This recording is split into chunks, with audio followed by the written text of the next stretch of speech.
Hello everyone. Today we are going to read class 8 history lesson number 7.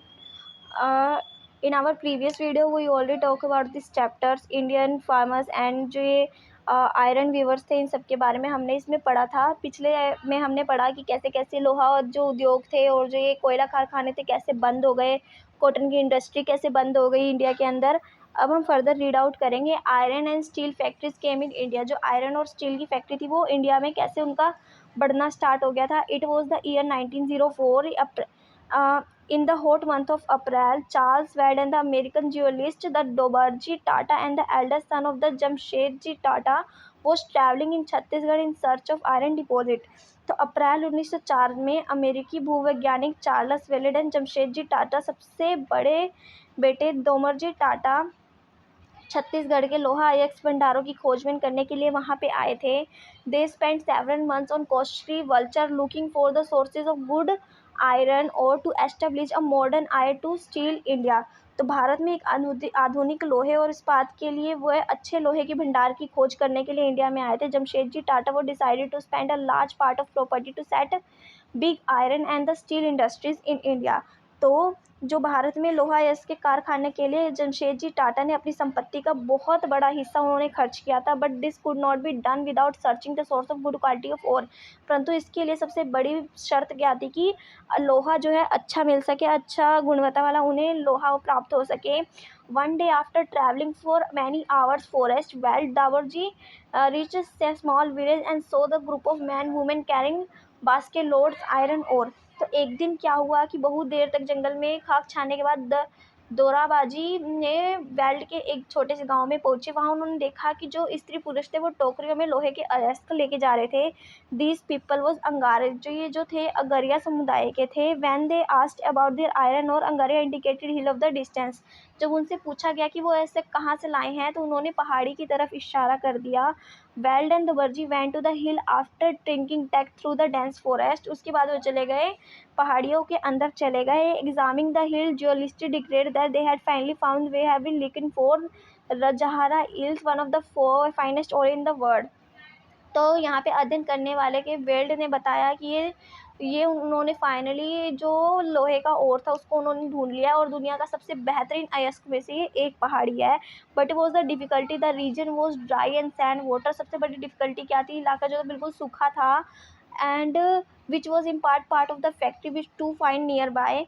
और सूखा था और कारखाना चलाने के लिए आसपास कहीं पर भी पानी नहीं था। The Tatas had continue their journey for the more suitable place establish factory. तो जो टाटा थे उन्होंने अपनी तलाश जारी रखी ताकि वो अच्छे से अच्छी जगह ढूंढ सके फैक्ट्री बनाने के लिए।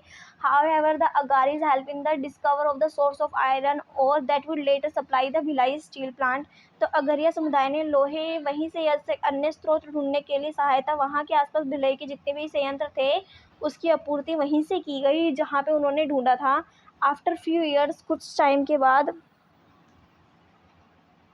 a large area of forest was cleared on the banks of the rivers of the Sabarneka to establish the factory and the individual township Jamshedpur. तो क्या कुछ साल के बाद सुबर्ण रेखा नदी के तट पर जंगल को साफ करके फैक्ट्री और औद्योगिक क्षेत्र बसाने के लिए नई जगह बनाई गई। There was the source nearby iron deposit and the Tata iron steel company was establish started producing 1912। और उसके बाद वहाँ पे लोहा के अयस्क के भंडार के निकलते पानी भी उपलब्ध था। तो टाटा आयरन की कंपनी वहीं पे ही स्थापित की गई 1912 में। TISCO was set up an appropriate time in the late 19th century and was important still the British in Britain। तो टिस्को की स्थापना उचित समय पर हुई और 19वीं सदी में वहाँ पे ब्रिटेन में निर्मित स्टील का आयात वहाँ पे किया जाने लग गया। तो कब हुई टिस्को की स्थापना इंडिया के अंदर 1912 में और Tata iron and steel company के द्वारा ये स्थापना की गई थी। आगे देखो। In India, expansion of railways has provided huge market for rails. Britain manufactured for a long while. British expert in India railways were not ready to believe good quality steel could be produced in India।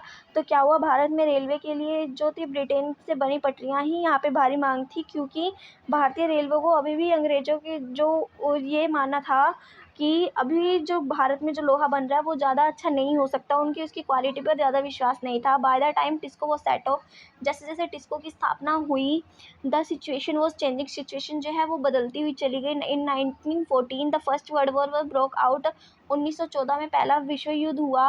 Who broke out the steel manufacture in Britain to meet the demands for the war in Europe, जिससे Britain में निर्मित इस्पात जो है ना Europe में युद्ध में पूरी तरीके से वो ख़त्म हो गया। So imports of the British steel into India decrease dramatically, इसलिए जो भारत में जो ब्रिटिश स्टील आता था उसकी मात्रा बहुत ज़्यादा कम हो गई।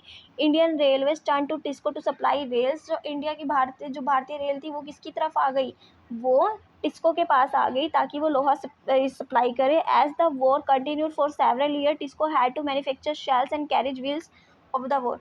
युद्ध लंबा खींचने की वजह से टिस्को जो थी वो युद्ध के लिए गोला, रेलगाड़ियों के लिए पहिए आदि बनाया करती थी। By 1990 British government was buying 90% of the steel manufacture by TISCO. 1919 तक टिस्को ने वहाँ पर निर्मित 90% इस्पात जो थी वो खरीद ली थी इंडिया की गवर्नमेंट ने। As the time pass TISCO became the biggest steel industry within the British empire. आगे चलकर टिस्को पूरे ब्रिटिश की सबसे बड़ा कारखाना बन गया था लोहा इस्पात का, ब्रिटिश साम्राज्य में, इंडिया का सबसे बड़ा कारखाना बन गया था ब्रिटिश साम्राज्य में।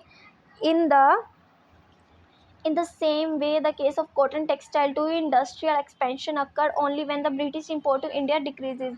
सूती कपड़े की भांति लोहे के इस्पात के मामले में भी औद्योगिक विस्तार तभी प्रारंभ हुआ जब भारत से ब्रिटिश का जो आयात है वो धीरे धीरे खत्म होने लग गया। And the market for the Indian industry produce increase, और जो इंडिया की जो मार्केट थी वो धीरे धीरे इंक्रीज होने लग गई। इंडिया में ही खुद का लोहा बनने लग गया, इंडिया में ही खुद की फैक्ट्रियाँ हो गई, इंडिया में खुद का कपड़ा बनने लग गया। This happen during the first world war and after. ये कब हुआ ये बदलाव, प्रथम विश्व युद्ध और उसके बाद किया गया। After the nationalist movement developed and the industrial class became the stronger, demand of the government protection also became stronger। तो जैसे जैसे राष्ट्रीय आंदोलन का विकास हुआ और औद्योगिक वर्ग ताकतवर होता चला गया, इससे क्या हुआ, सरकारी संरक्षण की मांग बढ़ती चली गई। To retain its control over India, India के ऊपर कंट्रोल करने के बाद British government had admit several of this demands in the last decades of continental. भारत पर अपना राज करने के लिए, राज स्थापित करने के लिए उन्होंने संघर्ष, ब्रिटानी सरकार को औपनिवेशिक शासन के अंतिम दशकों में भी बहुत सारी मांगे इनकी माननी पड़ी। तो ये था स्टूडेंट्स हमारा चैप्टर इंडियन वीवर्स के बारे में, जो फैक्ट्रीज थी इंडियन उसके बारे में था, और जो ये फैक्ट्री के ओनर्स थे उनके बारे में था, आयरन स्मेल्टर्स के बारे में था कि क्या क्या इनके साथ हैपन हुआ था। तो आई होप कि सबको स्टोरी क्लियर होगी। इसके पीछे आपको इसके टेक्सचुअल टाइप क्वेश्चंस दिए हुए हैं, तो आपको इसके टेक्सचुअल टाइप क्वेश्चंस भी करने हैं रीड आउट, तो उसको रीड आउट करके अपने आप फिल करने की कोशिश करना स्टूडेंट्स।